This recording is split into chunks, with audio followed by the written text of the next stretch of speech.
Hamas के कब्जे में मौजूद बंधकों को छुड़ाने के लिए इजरायल डिफेंस फोर्स ने ग्राउंड ऑपरेशन जारी कर दिया है। आईडीएफ के प्रवक्ता ने कहा है कि हम ग्राउंड ऑपरेशन को बढ़ा रहे हैं। इजरायल ने गाजा में ग्राउंड ऑपरेशन का वीडियो भी जारी किया। और इस बीच एक बार फिर से इजरायल के प्रधानमंत्री बेंजामिन नेतन्याहू ने कहा है कि युद्ध का दूसरा चरण शुरू हो चुका है। हमारा लक्ष्य हमास को खत्म करना है और इजरायल के 229 लोग अब भी हमास के कब्जे में हैं।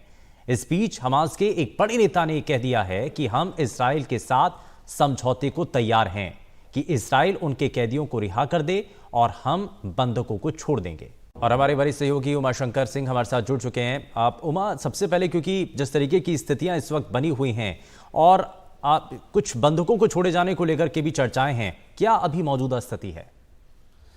जी देखिए, हमास की तरफ से एक बार फिर ये जानकारी दी गई है कि वो बंधकों को छोड़ना चाहता है, लेकिन एवज में जो फ़िलिस्तीन के जो लोग इजराइल की जेलों में बंद हैं वो स्वैप करना चाहता है, अदला बदली करना चाहता है। हालांकि इजराइल को ये पहले भी मंजूर नहीं था और आगे भी मंजूर नहीं होगा, क्योंकि इजराइल जो है बिना शर्त बंधकों की रिहाई चाहता है।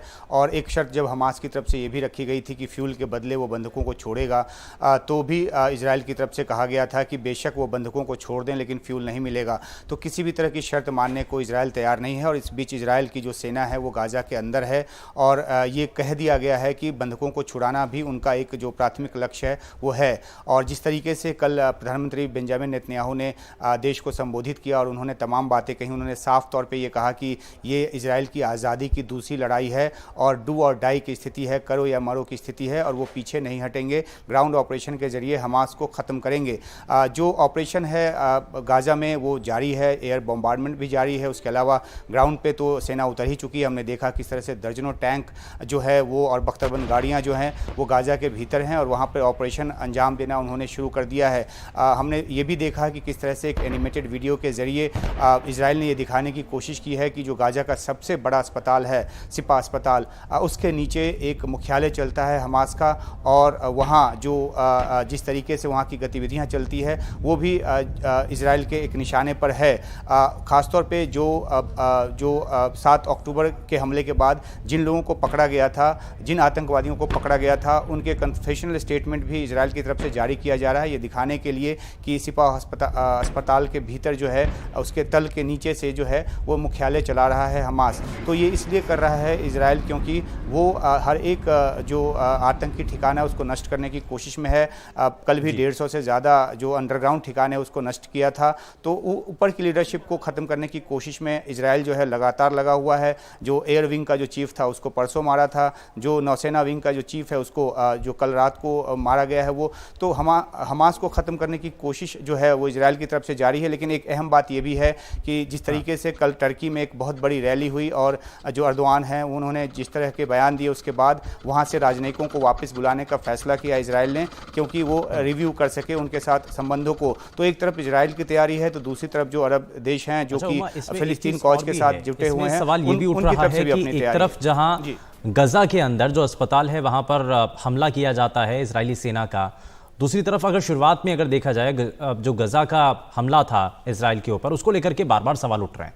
लेकिन अब फिलहाल युद्ध की शांति की तरफ अब ये कदम उठाने के लिए अंतर्राष्ट्रीय स्तर पर दबाव भी बन रहा है। लेकिन दूसरी तरफ बेंजामिन नेतन्याहू ने जो कहा है, जो उनका बयान है कि एक दूसरे चरण का युद्ध की शुरुआत हो रही है, इसका संकेत क्या है? क्या युद्ध की तरफ वापस से गजा और इजराइल आगे बढ़ रहे हैं?